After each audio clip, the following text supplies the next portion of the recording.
Hola. Eh, me-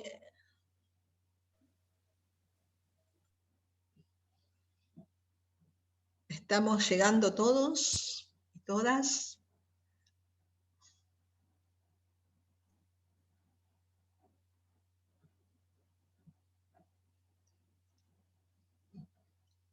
Bueno, recién una compañera dijo algo que me encantó porque usó el concepto de capital incorporado, muy bien usado, ¿no es cierto? Ahí Bourdieu nos da una herramienta conceptual para darle contenido a esto, ¿no es cierto? Eh, cuando, a ver, vamos a pensar esto, el capital incorporado eh, que tenía o que portaba esta alumna, ¿cuál era? Su capital cultural. El capital cultural que traía la alumna, bueno, era todo lo que era muy diferente por ahí a lo que traían los otros alumnos, que tenía que ver con su vida personal, con sus experiencias personales, cómo había sido criada ella en el entorno familiar y ese tipo de cosas. Tal cual. Y además, si lo vamos a pensar a ver en términos de Bourdieu, cuando él nos habla en los tres estados del capital, ¿no? Este incorporado, que muy bien está Silvina trayendo acá, también él nos habla de capital objetivado. A ver si lo podemos llevar un poco, qué le pasaba a esta chica con el capital Sí, objetivado. eso no era que se refería a lo material para adquirir la educación. O sea, ella no tenía los libros, entonces no había podido estudiar, pero porque no tenía la plata para tener los libros, no porque ella no quisiera. Claro, no pudo acceder a los recursos justamente porque no tuvo las mismas posibilidades que el resto de los alumnos. Tal cual. Excelente, claro. Es un buen ejemplo de capital objetivado. El acceso a libros, el acceso también a, que no solamente los libros, ¿no? También durante todo, digamos, su proceso de socialización, porque no solamente, esto es como algo que va determinando, ¿no? Piensa en un chico de clase, qué sé yo, media, que ha tenido juguetes, que ha tenido posibilidades de, como yo les decía el otro día, de ir al teatro, eh, digamos, cuestiones materiales concretas que lo han estimulado. Pensemos en las clases desfavorecidas, que este tipo de capital está muy restringido, ¿no es cierto? Lápices de colores, crayones, témperas, todas estas cuestiones están como ausentes en la vida de muchos chicos. Y no De hecho, solamente la a ver. interacción de hecho, la interacción con sus padres, profe, porque por ahí la cultura también bueno, viene de tener una interacción en ese sentido, que tenga que ver con el arte o con, bueno, no sé, con diferentes cosas que te pueden transmitir, también con el acceso a los medios de información, que es una chica que por ahí no tuvo nada de todo eso. ¿Eh? Tal cual. Ni tecnología, ni medios, ni libros, ni juguetes, nada. Entonces, bueno, su capital es diferente, no por Bien. eso menos valioso, ¿no? Tal cual. Y lo valioso o no lo valioso lo va a determinar, como dicen los reproductivistas, lo dice Bourdieu, y también lo van a decir los sociólogos de la resistencia, tiene que ver con las culturas hegemónicas, digamos. ¿Quién determina qué es lo valioso y cuál es lo disvalioso? Y en este sentido también, que ahora nos vamos a meter un poco con los teóricos de la resistencia, van a decir que hay culturas que están como devaluadas y saberes que están devaluados. Por ejemplo, los saberes ancestrales de la medicina originaria. Se ha visto por la ciencia positivista como algo menor, como brujería, como saberes que no tienen valor. Eso lo determina una cultura hegemónica, digamos. Entonces, como decía Silvina, los saberes que seguramente están también en esa familia serán distintos, pero hay saberes que de hecho la profesora los rescata cuando le invita a ella, bueno, contame de Bolivia, o contame eh, cómo se cosechan, cómo se siembran y se cosechan las frutillas. Ahí había saberes. Bueno, la invitó a expresar los saberes que ella portaba. Así que eso es interesante también, ¿cierto? Y en esto de tener presente desde qué punto de partida arrancamos con los chicos, ¿no es cierto? Eso también es un currículum, digamos, flexible y abierto y con atención a las diversidades, es un currículum inclusivo, digamos. Si yo me ciño a un currículum estático que dice que tienen que aprender determinados contenidos y yo los voy a evaluar solamente esos contenidos, yo dejo afuera a muchos chicos. Voy a dejar afuera. Solamente van a poder avanzar en ese, digamos, de acuerdo a esa mirada del currículum, unos pocos. Pero esto también da lugar a debate, porque ustedes habrán escuchado, ay, a la escuela antes aprendían, ahora no aprenden nada, ahora pasa todo el mundo, ahora no sabes nada y pasas igual. En realidad, es muy complejo el análisis, digamos, de lo que sucede en la escuela, pero estamos en un momento en donde hay o que deberíamos ir a una mayor atención de las diversidades y de los procesos de cada uno de los chicos. Y también en los tiempos de aprendizaje, porque no todo el mundo aprende de la misma manera y al mismo tiempo. Y eso nos pasa a nosotros también. Yo puedo hacer lo llevo a un postítulo, puedo hacer un posgrado, una maestría. Seguramente mi proceso de aprendizaje va a ser diferente al de otro profesional que está haciendo el postítulo. Eso también hay que saberlo. No todos aprendemos de la misma manera y en el mismo tiempo. Y acá estamos en un grupo de aprendizaje y seguramente la forma de apropiarse de los conceptos que estamos hablando va a ser muy distinta a las que va a tener Sabrina, de la que va a tener Agustina o de la que va a tener Ignacio. Porque somos todos diferentes y portamos historias diferentes y venimos con redes conceptuales ya armadas distintas y una forma de ver las cuestiones sociales diferentes. Entonces esto de las diversidades es algo que también aporta el diseño curricular de la nueva ley de educación, la diversidad. La diversidad no solamente étnica, sino las diversidades en tiempos de aprendizaje, las diversidades también de género, que los sociólogos nos dicen, bueno, hay que atender también el género, qué pasa con el ser mujer en la escuela y el ser varón. Esto lo estudiaron mucho en educación inicial, con esto de los rinconcitos, ¿no? Ahora ya, por suerte, cada vez menos, pero estaba el rincón de las nenas, donde estaba la cocinita, la planchita, y el rincón de los nenes había rompecabezas, había jueguitos para martillar o para construir, ¿no? De alguna manera se estaba como determinando el lugar de cada uno. Las nenas, tareas domésticas, los varones, pensamiento, construcción. Eso.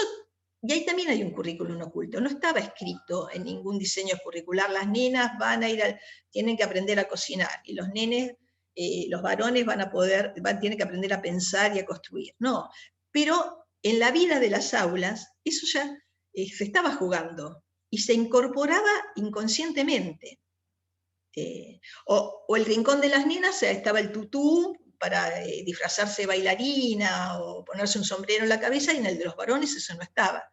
También de alguna manera se estaba determinando que los varones tienen que jugar a determinadas cosas y las nenas a otras, que una nena que jugara a la pelota podía ser una machona, y el nene que jugaba, que se ponía el tutú, iba a ser seguramente iba a ser un homosexual, y con esa connotación que se tenía con respecto a las diversidades sexuales también. Entonces, también eso es currículum oculto, lo que no está escrito, pero que se aprende en la escuela desde otros lugares. Y todos hemos aprendido en la escuela cosas que no estaban escritas. Como... Profe, Sí.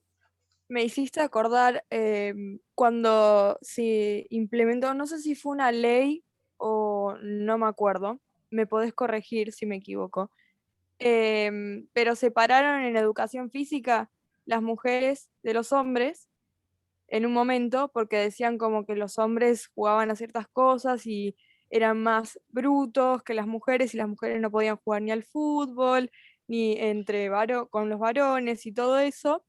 Y después se planteó la situación esto de la igualdad, de género y todo eso, y nos mezclaron. Entonces hicimos educación física mezclados, pero fue como todo un proceso durante el secundario que se iba viendo.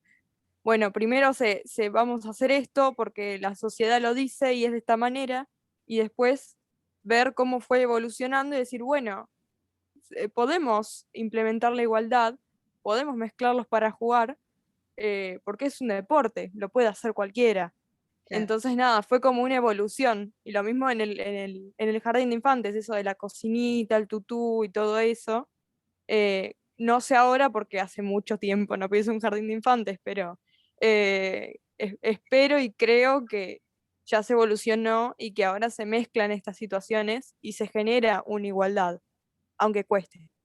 Tal cual. Y además que la escuela también está muy, digamos, como decíamos recién, la escuela no es un lugar, un recinto sagrado, está atravesada por las cuestiones que pasan afuera. Si hay una marcha verde, digamos, está la ola verde inunda las plazas, y salen las chicas, y estamos hablando de la legalización este, digamos, de cuestiones que no se podían ni hablar, que estamos hablando de los años 70, no tampoco tan lejos.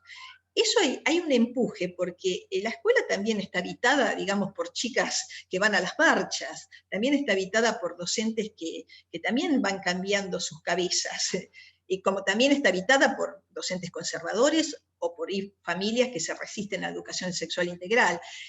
Por eso es tan complejo las cuestiones educativas, porque coexisten y conviven diversidades. Entonces en las escuelas suceden muchas cosas. Y como vos bien decías, Sabrina, quizás no estaba escrito que en los diseños curriculares imagino, porque sos muy joven, no estaba escrito, las nenas no van a jugar al fútbol, van a jugar a otros deportes más, entre comillas, femeninos, pero de hecho había profesores o instituciones que creían o concebían que hay actividades o deportes que son más propicias para las chicas que para los varones, y de hecho los llevaban adelante porque los separaban. Y entonces, en este momento hubo un gran avance en la Ley de Educación Sexual Integral, que sale al mismo tiempo que la Ley Nacional de Educación. Fue un cambio, un avance importantísimo. Que esto no significa que en todas las escuelas esté trabajando la ESI como se debería trabajar, ni que todos los docentes se apropien de esta obligación de trabajar la ESI, y miren para otro lado, la esquiven, porque no les va, tienen miedo que algún padre les venga a hacer algún tipo de cuestión, pero que digamos, que estemos trabajando en las escuelas con una ley que nos ampare, y si vamos a hablar de diversidades, vamos a hablar de diversidades de género, de cuestiones trans, y las podemos y las debemos hablar en las escuelas, porque los chicos necesitan hablar de estas cosas, porque les interesa hablar de estas cosas. Tener una ley que nos ampara es muy importante.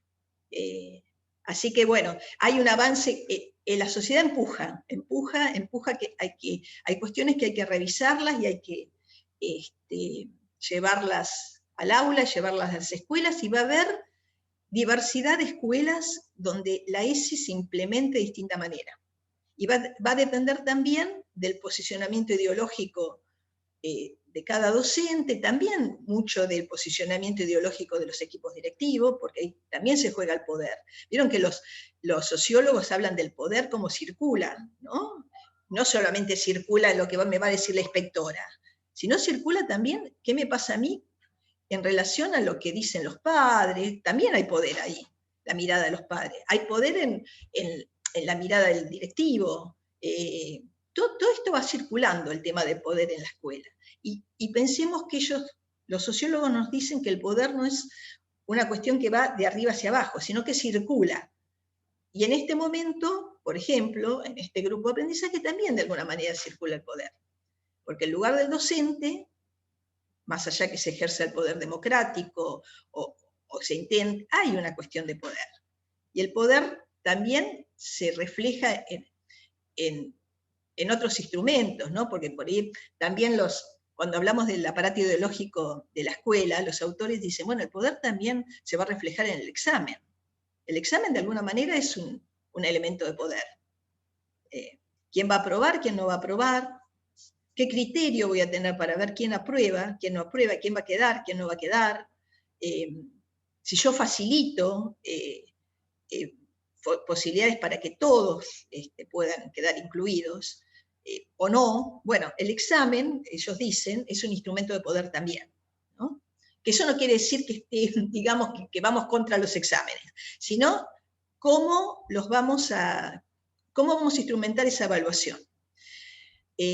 Por eso es muy interesante los elementos que nos trae la sociología, que por supuesto, como les decía, no nos va a dar soluciones a los docentes, eso lo tenemos que pensar nosotros, pero nos van advirtiendo de que muchas cosas pasan.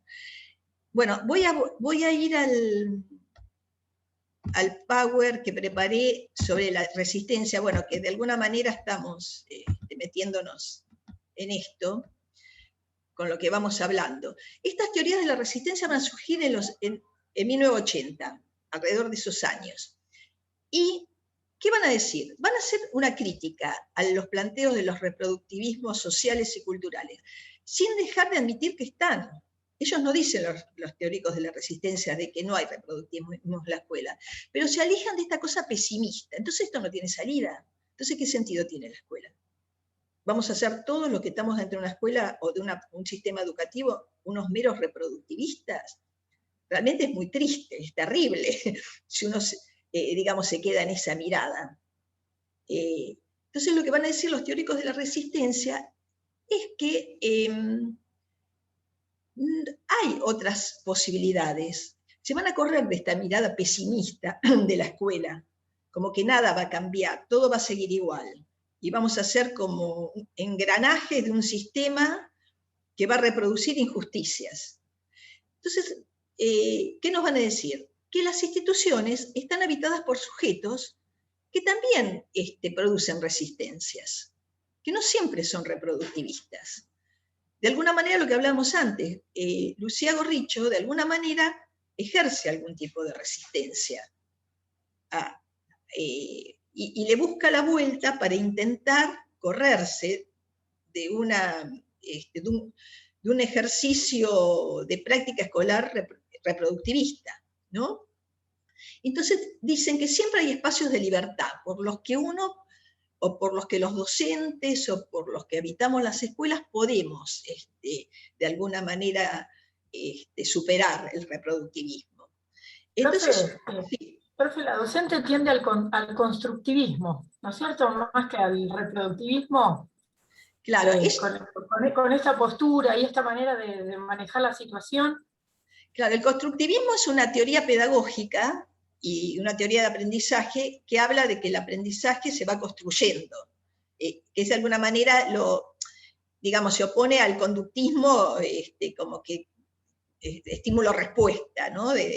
Yo doy un estímulo y enseguida doy una respuesta. Lo que dicen los constructivistas es que el aprendizaje se construye de a poco, y que le vamos dando como vueltas de tuerca a las conceptualizaciones, como aproximaciones. Por ejemplo, lo llevamos a esto. Estamos estudiando las teorías reproductivistas y de las resistencias. No es que las vamos a aprender de una, vamos a ir construyendo de a poquito el aprendizaje, y el concepto, lo vamos entendiendo de a poquito, y es tal cual. Quizás hoy entiendan algo de esto, y quizás dentro de una semana vuelven a leer para el parcial, o la semana que viene van a volver a leer, y van a darle otra vuelta a tuerca. Eso es construir aprendizaje. Y esto se hace de a poco. Y creo que Gorricho, si lo vamos a leer desde un posicionamiento de teorías de aprendizaje, podríamos decir que es constructivista, como vos decís, Silvina, sí.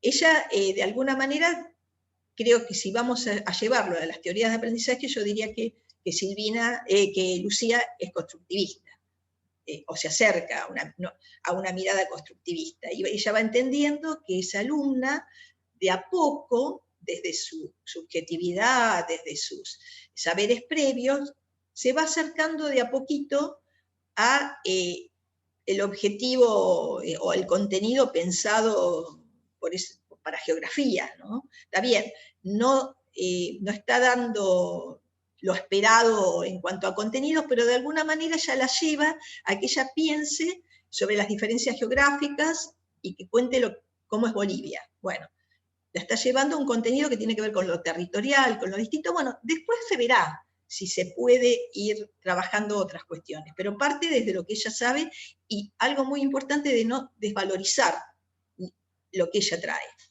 Porque cuando desvalorizamos lo que trae un chico, estamos desvalorizando su mundo, su familia, su comunidad. Creo que también lo que propicia Gorricho es valorizar su lugar de origen, Bolivia, y con esas diferencias tan ricas que nos traen, que nosotros no conocemos, y que ella las trae en su relato. Pero también hay algo de lo afectivo que resvaloriza y que crea un vínculo de confianza y de interesante, ¿no? Yo no desvalorizo tu cultura, no desvalorizo tus padres, no desvalorizo tu comunidad, me interesa, me importa. Además, lo que vos traes le puede importar a tus compañeros, porque nos está contando cómo es Bolivia, que no sabemos.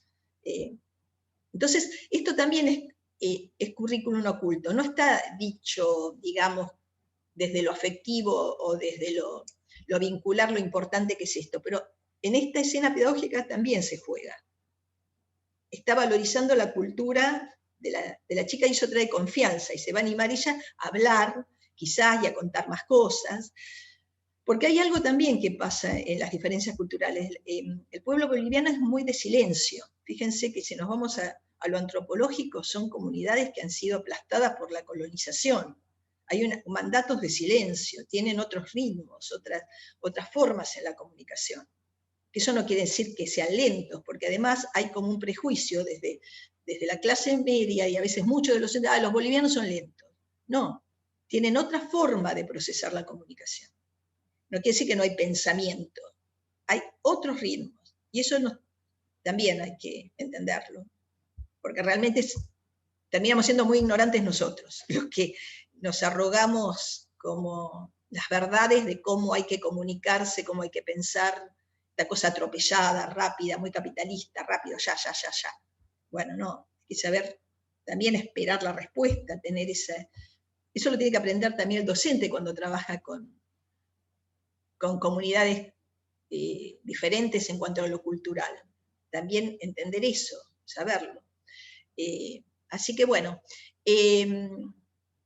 entonces habla del poder también. Las teorías de las resistencias advierte con este tema del poder que circula, pero también dicen que el poder no tiene que tener siempre una connotación negativa. El poder puede ser un poder de transformación.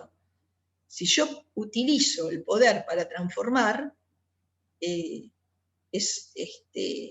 digamos, no necesariamente el poder tiene que tener una carga negativa, ¿sí?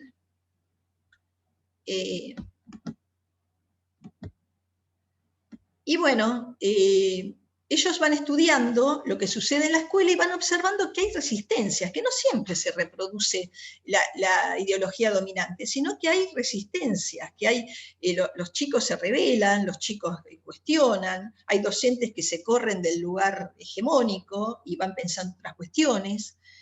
Y también, entonces esto es lo que ellos valoran y van viendo, no todo es reproductivismo, porque si no la sociedad no avanzaría. Digamos, si nos quedáramos en una visión pesimista, la ESI nunca hubiera llegado, digamos, a ser ley. Hay un avance adentro de las instituciones y de las sociedades de resistencia, y es lo que mueve la historia también, y hace que las cuestiones puedan ser transformadas. Y bueno, y nos vamos a meter un poco con uno de los representantes de las teorías de las resistencias, que es Henry Giroux. Él es estadounidense, y hay algo que por ahí no lo dijimos en la cátedra, pero se los digo porque es interesante. Giroux toma mucho de la pedagogía de Freire. ¿Ustedes lo han escuchado nombrar a Paulo Freire en otras cátedras? Sí, profe, lo vimos en problemática bastante y en planeamiento también. Bien, es muy interesante porque la pedagogía de Paulo Freire, como lo habrán visto, surge en Brasil alrededor de los años 60 también. Fíjense que de alguna manera se están produciendo cambios en el mundo. Los 60 fueron años muy convulsionados. Paulo Freire es un pedagogo latinoamericano, brasileño, muy atravesado por las cuestiones sociales de ese Brasil con una historia esclavista, con un Brasil muy postergado, donde las clases subalternas fueron sojuzgadas, y él propone una pedagogía que podríamos decir que es una pedagogía de la resistencia, también, de la resistencia desde Latinoamérica. Y Giroux abreva mucho en la pedagogía de Freire, como muchos otros pedagogos del mundo, porque realmente la pedagogía de Freire es innovadora, es una pedagogía de la esperanza. Tiene un libro que se llama Pedagogía de la Esperanza. Entonces justamente es esto, no nos quedemos en el pesimismo pedagógico, de que nada se puede hacer, sino que la educación puede ser transformadora. Y esto no es una posición voluntarista, sino posible, dadas ciertas condiciones, ¿no? Donde el trabajo de los docentes y de la conciencia de los educadores puede hacer mucho por la transformación, dice Freire. Giroux toma muchas cuestiones de Freire. Y por supuesto, vieron que las cuestiones no se dan en un solo lugar del mundo, es decir, hay avances que se dan como en forma contemporánea en el mundo. Bueno, mientras Freire en Latinoamérica estaba desarrollando su pedagogía, bueno, en otros países del mundo también se estaban pensando otras cuestiones, ¿no? Y en relación a las clases subalternas, aquí va a ser la escuela con eso, si va a ser reproductora, podía ser transformadora. Y él centra sus estudios, Giroux, en la población juvenil. Y él estudia qué pasa en las escuelas. Y también ve esto, ve que la escuela puede ser transformadora y que aparecen mecanismos de resistencia en las escuelas y en las actitudes de algunos docentes o de los alumnos. Y sí, por supuesto que tiene presente de cómo la escuela formatea subjetividades, pero también, también hay otros formatos que se construyen, no solamente desde el poder hegemónico, porque pasan otras cosas. Fíjense, los chicos cuando van a la escuela, más allá de los contenidos que van a aprender, se socializan, están con otras miradas de las familias, otras miradas del mundo, que en ese digamos, laboratorio social que es la escuela, empiezan a confrontar. Y eso produce a veces saltos de resistencia. Fíjense, a veces cuando se critica, ¿para qué va a ir a la escuela un chico de la villa? ¿O para qué va a ir a una escuela un chico si va a tener que terminar cartoneando? Pero cuando está en la escuela, se le abren ventanas de información, ventanas que contrastan quizás su manera de ver el mundo con otras formas de ver el mundo. Y por ahí me estoy centrando en las clases más desfavorecidas socialmente, pero también en cualquier clase social. Fíjense algo, y lo llevo a un tema que es duro, pero por ejemplo en el tema del abuso sexual, que se da en todas las clases sociales. Muchas veces las chicas o los chicos se dan cuenta que han sido abusados, ¿por qué? Porque en la escuela han podido contrastar su historia con lo que le pasa a otro chico. Entonces, y si tiene la suerte que además en la ESI se habla de estas cuestiones, y se habla de la importancia de respetar el propio cuerpo y que los demás lo respeten, de que nadie tiene derecho a hacer algo con vos que tu cuerpo está rechazando, esas cuestiones se producen en la escuela. Y es un espacio que puede ser transformador. Muchas veces estas cuestiones se develan en la escuela, porque en estos espacios de socialización se puede contrastar la cultura de origen o el contexto donde yo crecí con otras formas de estar en el mundo. Entonces, la escuela puede ser transformadora, es transformadora, dicen los teóricos de la resistencia. Y si se puede construir proyectos educativos pensados con esta perspectiva, donde se trabaje lo multicultural, donde se valore las culturas no hegemónicas, donde se tenga en cuenta la perspectiva de género. Bueno, Giroux dice, cuando se pueden construir este tipo de proyectos educativos, la escuela es transformadora. Y de hecho, si nos ponemos a investigar en lo que hay experiencias educativas transformadoras. Hay muchas, hay muchas, digamos, y sobre todo crecen a la luz de una ley que pueda habilitarlas. El otro día escuchaba, les cuento algo que me parece, que yo ya, hay una película, un documental que se ha hecho en Buenos Aires, una experiencia de escuela secundaria para comunidad trans y travesti, que históricamente han quedado afuera porque sus salidas, digamos, económicas ha sido la prostitución, generalmente ha sido una comunidad absolutamente rechazada socialmente, donde casi se les habían negado los derechos, y se agruparon un grupo, digamos, algunos docentes y personas de la comunidad trans, y diseñaron un proyecto curricular dirigido a personas de la comunidad trans, travesti y disidencias sexuales, pensados con horarios donde ellas y ellos pudieran cursar. Bueno, esa es una experiencia transformadora. Y como ellas hay muchísimas, y no solamente hay escuelas para chicos, pensadas para chicos en situación de calle, en Buenos Aires, hay escuelas que se han instalado en las villas, en la Villa 31, hay una experiencia de educación terciaria para formación docente en la Villa 31. Bueno, a este tipo de experiencias creo que se refiere Giroux cuando habla de posibilidades transformadoras dentro de la educación, o posibles, ¿no? Y yo les digo algo, quizás que resulte medio utópico, pero un poco los docentes tenemos que ser utópicos, y pensando en la posibilidad de transformar. Creo que sería muy, muy frustrante, muy triste pensar que somos engranajes reproductores nada más. Algo de lo que sucede en el aula a partir de nuestra propuesta pedagógica tenemos que pensar que puede llegar a ser transformadora, aunque sea mínimamente. Esto vuelvo a pensar en Freire y en la pedagogía de la esperanza. Bueno, ¿qué es lo que piensan los teóricos de la resistencia? Bueno, proponen trabajar con temas como el multiculturalismo, las etnias, el género, reflexionar sobre el poder, y todas estas temáticas están en el nuevo diseño curricular que va, digamos, encuadrado en la Ley Nacional de Educación. Eso lo vamos a ver después. O sea que tenemos elementos, los docentes, como para incorporar estos temas. Están pensados. Después los iremos como adaptando, resignificando de acuerdo a la escuela y al grupo con el que nos toque trabajar. Esto es básicamente lo que van a proponer los teóricos de la resistencia.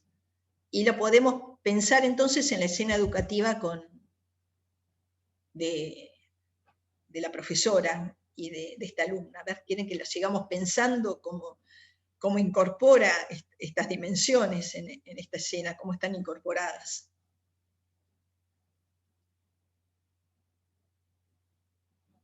De todas maneras, yo pienso, ¿no? Cuando hablamos de estas cuestiones, a veces estamos muy como hablando en cuestiones que si uno no pisó el aula, no pisó las escuelas, cuestan a veces engancharlas, pero bueno, son aproximaciones que intentamos hacer desde por ahí lecturas de escenas escolares. Yo creo que si ustedes se ponen a pensar en experiencias que han tenido ustedes como estudiantes, ¿no? Pueden llegar a pensar en las diversidades. ¿Quién no ha tenido algún compañero o compañera con alguna discapacidad, o compañero o compañera con culturas diferentes, o con diversidades sexuales, que han tenido que han transitado la escuela, y qué pasa con eso, y qué hace la institución con eso, qué hace el docente con esas diversidades? Si se posiciona desde un currículum mucho más rico, mucho más amplio, flexible, donde tiene conciencia de que estas cuestiones ocurren, o no. De todas maneras, sí. Perdón, sí. Cuando se da una situación de estas que se incorpora a alguien que por ahí tiene otra cultura, o que viene, como en el caso de Lucía que hablábamos, bueno, por ahí transformarlo para el lado que enriquezca también al grupo, ¿no es cierto? Que sirva para enriquecer, que sume, digamos, ¿no? Sí. que sume bueno, por supuesto que por ahí en el currículum que baja la línea de la cultura hegemónica, no estaba pensado por ahí hacer ese salto, pero aprovecharlo como para algo positivo. Bien. Claro, y para que todo el grupo crezca, ¿no? Y no solamente desde los contenidos, porque es muy interesante ver cómo viven en otros territorios, también desde lo humano y desde la conciencia de respeto a la diversidad, que ahí también la escuela debe promover aprendizaje, ¿no? Cómo miramos al diferente. Yo creo que todos, es digamos, un sistema muy cruel, porque creo que todos hemos presenciado escenas donde se burlan de cómo habla el paraguayo, o si viene un compañero que viene, no sé, de una provincia del interior y dice, en vez de decir Silvia, dice la Silvina, entonces se le burlan. Todas esas cosas ocurren todo el tiempo, todo el tiempo. Y eso también son contenidos de enseñanza y aprendizaje, ¿no? Que la escuela tiene que promover y tomarlos como contenido también. Bueno, respetemos las diversidades, aprendamos de las diversidades. Lo que sucede es que es como a veces los docentes somos una especie de Quijotes, es verdad, porque la cultura hegemónica es muy fuerte. Hasta los medios de comunicación se burla del diferente. Fíjense, ahora por el avance de los grupos disidentes y de las minorías, ya no tanto, pero antes de los medios de comunicación era muy común en los programas cómicos burlarse de los homosexuales, de cómo hablaban, ridiculizarlos. Y eso penetra en la subjetividad de todos y se naturalizan cuestiones que son crueles y que además son que nos acotan el pensamiento, ¿no? Está tan incorporado que lo naturalizamos, profe. Claro. Prácticamente lo naturalizamos. De hecho, bueno, mirando, ¿no es cierto?, algunos, como usted dice, algunos programas anteriores de Olmedo y Porcel, por ejemplo, que hablábamos de los 80, bueno, el chiste, el más común era el de la homosexualidad, por ejemplo. Claro. Es muy común. Sí, además fíjense, el otro día estaba escuchando, ustedes conocen el programa, el de la familia, que trabaja Florencia Peña, Casados con hijos. Bueno, Casados con Hijos, que realmente es un programa que tuvo mucha penetración y aún la tiene, pues no sé si lo pasan. Y realmente para su momento, digamos, estaba muy bien actuado, gracioso los personajes, pero en realidad hay un discurso muy patriarcal, digamos. Y esto no pasó tanto tiempo. Es un discurso que estaba tolerado a lo mejor, no sé, 5 años atrás. Hoy ya no se tolera, digamos, no se tolera por algunos sectores y sobre todo creo que el avance del feminismo en estos últimos años fue muy fuerte. Entonces, había una idea de llevarlo al teatro, porque realmente puede llegar a generar mucho dinero, porque es un programa muy visto, muy gracioso, donde y una de las protagonistas, que es Erika Rivas, planteó que bueno, ella ya no lo quiere hacer. Ya, digamos, rechazó digamos, la oferta de llevar al teatro eso desde su lugar, porque ella sintió, como creo que también algunos sectores de la sociedad sienten que eso ya no va, ya no es un discurso, digamos, que sume, ¿no? Entonces, ¿cómo? Ya no es un discurso viable, profe. Claro. Ya no. No, y vieron como a veces nos pasa a nosotros, porque todos estamos en proceso. Quizás las generaciones más jóvenes les resulte más fácil, pero a veces cuando dicen algo en tu casa, lo dice tu papá, tu tío, tu hermano, qué sé yo, un primo, una expresión machista, y uno ya le hace ruido, le empieza a hacer ruido y capaz que lo parás y le decís, mira, lo que estás diciendo no. Pero bueno, esto que pasa afuera pasa también en la escuela, ¿no? Y en la escuela vas a encontrar discursos patriarcales desde los docentes, seguramente, o no, o otros discursos más progresivos. Por eso, en la escuela pasan muchas cosas, vas a encontrar de todo, ¿no? No todo el mundo, todo es, digamos, es un proceso lento, de marchas y contramarchas, pero voy a esto, ¿no? Cómo la escuela también va incorporando, y que